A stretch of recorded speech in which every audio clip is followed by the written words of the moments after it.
মাঝে মাঝে নিজেরই খুব গর্বিত মনে হয় যে আমি সিলেট নামের একটা সুন্দর জায়গার মধ্যে আমার জন্মস্থান, বা কইতে গেলে এটা হলো 360 আউলিয়ার দেশ, বা মানে দ্বিতীয় লন্ডন যেটা রেখো এটা হলো গিয়ে সিলেট।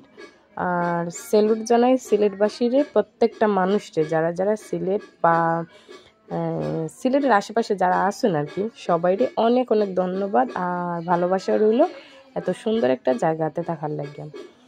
তো আজকে আমার একটা লং ভিডিও নিয়ে আসলাম, আর এই লং ভিডিওটার মধ্যে দেখাইমু আমি মানে আমার জামাইয়ের বাড়ি থেকে যে বাপের বাড়ি আইছি, কোন জায়গাতে আইছি আর কতটুকু মজা করছি, বা একটা স্পেশাল একটা জায়গা আছে সিলেটের মধ্যে, এই জায়গাটার কিছুটা ভিডিও।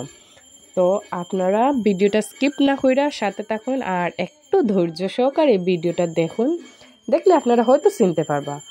আর এই যে দেখুন একটা জাম, এই জামটা দেখতে কেউ কইব যে এটা সিলেটের মধ্যেই পড়ে, হয়তো কেউ কইব যে ঢাকার সিটির জাম বা মূল সিলেটের যে মূল কেন্দ্র এই কেন্দ্রের জাম, কিন্তু আমি তারা এখন একেবারে না রে ভাই, এটা হলো সিলেটের মধ্যে ক্ষুদ্র ক্ষুদ্র সামান্য ছোট্ট একটা জায়গাতে এত পরিমাণের জাম লাগছে, মানে আমার বয়স যতদিন আছে ততদিনের মধ্যে আমার আশেপাশে এত জাম লাগছে আমি কোনোদিনও দেখছি না। এই ফার্স্ট টাইম রে ভাই এত পরিমাণের জাম দেখলাম।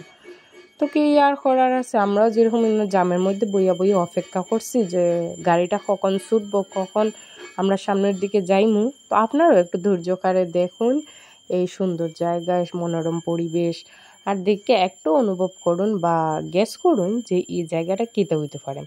আর যদি যারা জানুন বুঝুন চিনুন, আপনারা একটু কমেন্ট করে আমার জানাইবা। অবশ্যই আপনারা কমেন্টের অপেক্ষায় আমি থাকলাম, আর অবশ্যই কিন্তু সুন্দর সুন্দর কমেন্ট করবা। কেন না জানি না কিছু করতে পারবো কিনা না, তো আপনারা কমেন্ট পাইলে আমার কিন্তু অনেক ভালো লাগে, অনেক কৃতজ্ঞ থাকি। আর এই যে জাম বা এই যে সুন্দর সুন্দর জায়গা দেখে কিন্তু বোঝা যায়, আমি কিন্তু এটার মধ্যে সংকেত দিলাম, এই জায়গা কিন্তু একটু সংকেত যে জায়গাটা চিনার লাগে। তো এই পানির দৃশ্যটা দেখে কিন্তু খুব সুন্দর লাগছে। আর এরকম চা বাগান হয়তো অনেক জায়গায় আছে, তারপরেও এই জায়গাটা কিন্তু স্পেশালিটি, মানে পুরাটা সিলেটের মধ্যে এই জায়গাটা মোস্ট ইম্পর্টেন্ট জায়গা। তো আপনারা গেস করুন, কমেন্ট করুন, সঠিক হইলে তো আমি জানাই দিব, আর না হইলে তো নাই, ব্যাড লাক। তাও আমার যেহেতু লাভ লস কিচ্ছুই নেই, আপনারা না হয় একটু আমার সাথে থাকলে, আমার ভিডিও দেখলে আর 2টা কমেন্ট করলাম, এটাই। তো এই জায়গাটা কিন্তু একটা স্পেশাল, হয়তো জায়গাটার মূল অংশ দেখাইতে পারছি না, তাও একটু অংশ তো দেখাইছি, এটাই দেখুন, এটাই দিকে চিনতে পারবা।